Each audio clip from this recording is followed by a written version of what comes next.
Dear students, welcome you once again to my online class. দেখো আজকে আমরা একটা গুরুত্বপূর্ণ গ্রামারের ক্লাস নিয়ে চলে এসেছি। তোমরা জানো যে আমি transformation of sentence part by part শেখাচ্ছি।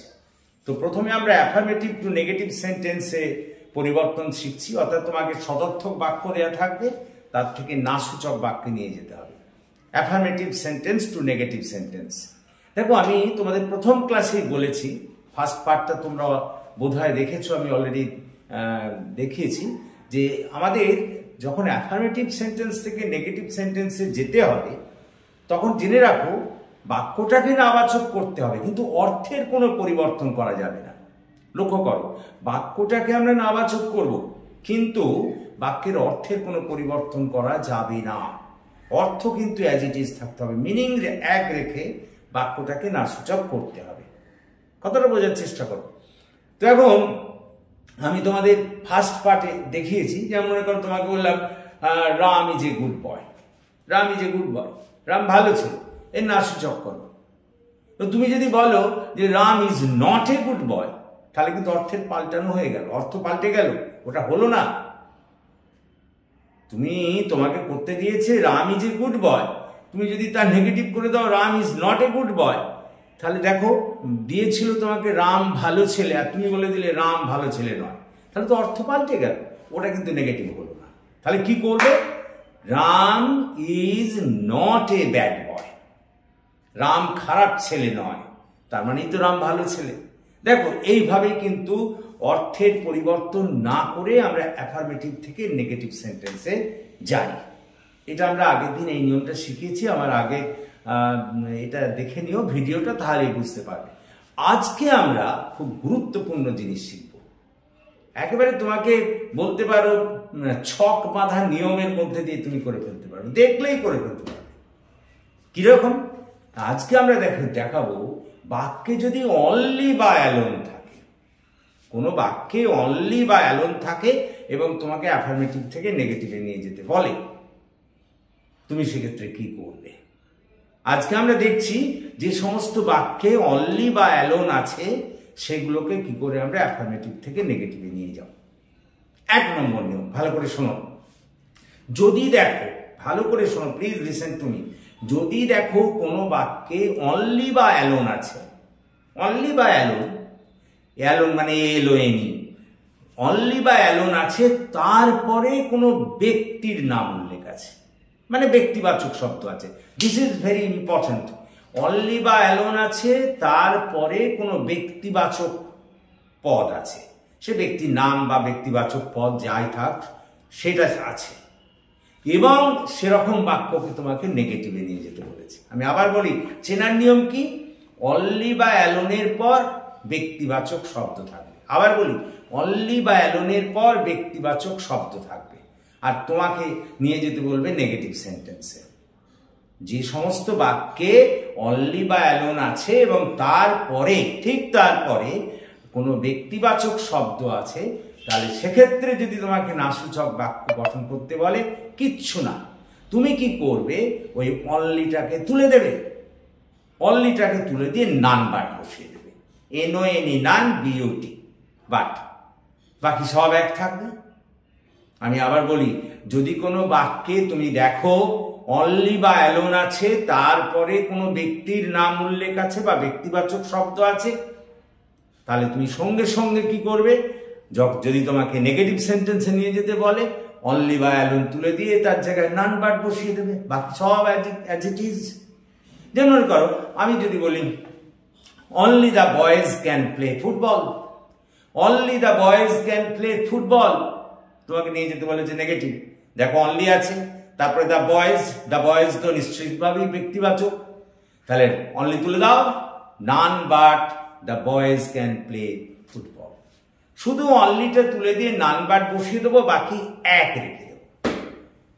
দেখো আমি এটাই এখানে লিখেছি, কোনো বাক্যে যদি অনলি বা অ্যালোনের পর কোনো ব্যক্তির নাম উল্লেখ থাকে, তাহলে সেক্ষেত্রে নেগেটিভ সেন্টেন্স করতে গেলে অনলি বা অ্যালোন তুলে দিয়ে সেই স্থানে, অনলি বা অ্যালোন তুলে দেবো, সেই স্থানে নান বাট বসাতে হবে, বাকি সব এক থাকবে।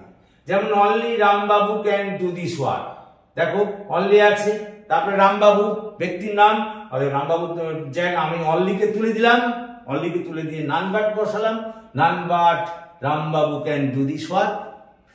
তাহলে 1 নম্বর নিয়ম হলো যে বাক্যে যদি অনলি বা অ্যালোন থাকে, তারপরে ব্যক্তিবাচক শব্দ থাকে এবং তাকে নাসূচকে নিয়ে যেতে বলে, অনলি তুলে দিয়ে সেই জায়গায় নান বাট বসাবো, বাকি সব এক থাকে।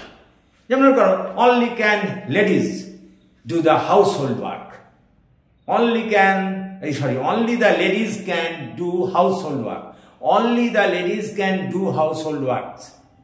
তাহলে নেগেটিভ করো, তোমরা নিজেরা করতে পারবে, অনলি তুলে দাও, none but the ladies can do the house hold works. বা মনে করো বললাম only the professors can teach the students, only the professors can teach the students. করো, তাহলে নান বাট অনলি তুলে দিলাম, কারণ প্রফেসরটা তো ব্যক্তিবাচক পদ, none but the professors can teach the students. ওরে বাবা, অনলি বা অ্যালোন থাকলে তারপরে যদি ব্যক্তিবাচক শব্দ থাকে, তাহলে তাকে নেগেটিভে নিয়ে যেতে গেলে অনলি বা অ্যালোন তুলে দিয়ে তার জায়গায় আমরা বসাবো নান বাট, তাহলে সেটা হয়ে যাবে, বাকি সব এক থাকবে। 2 নম্বর বলছি, এবার অনলি বা অ্যালোনের পর বস্তুবাচক শব্দ থাকবে। অনলি বা অ্যালোনের পর বস্তুবাচক আর ব্যক্তিবাচক নয়।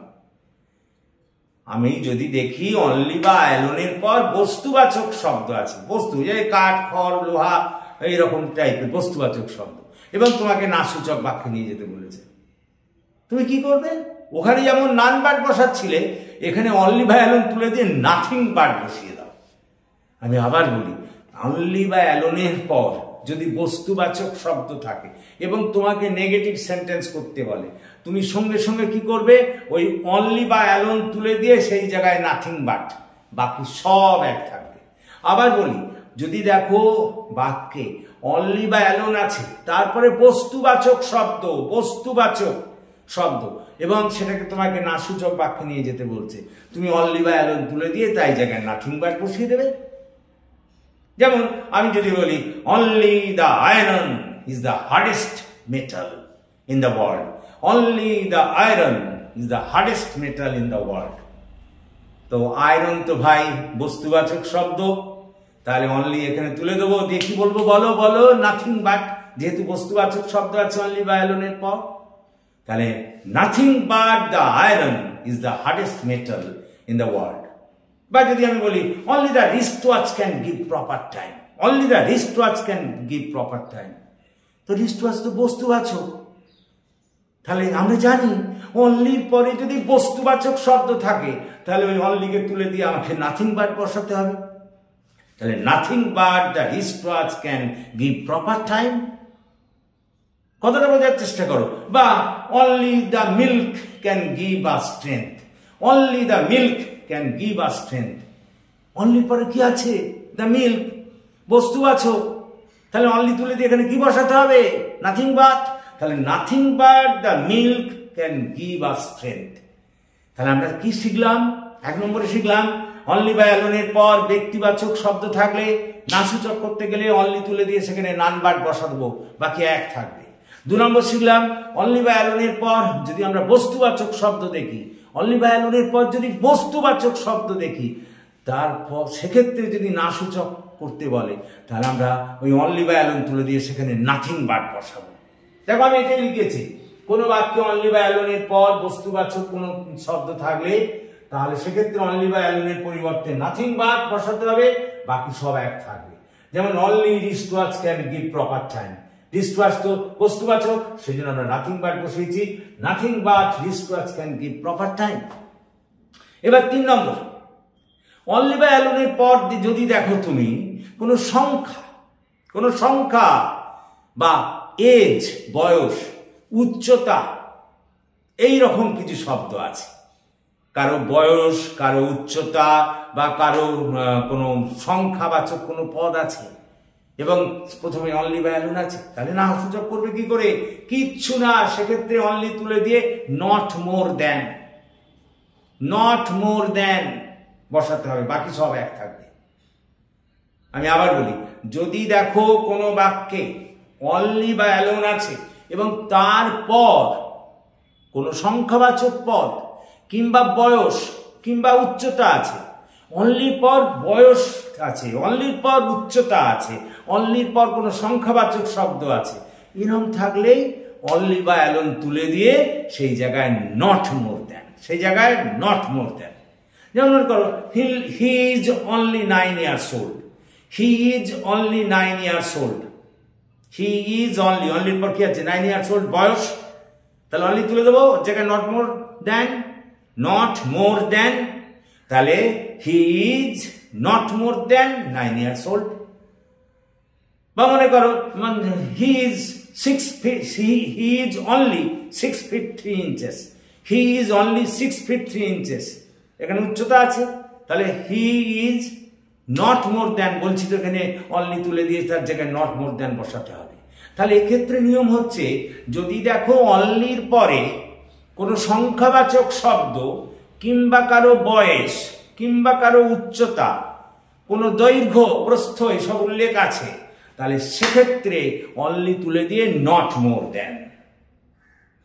যেমন করো দিস রুম ইজ অনলি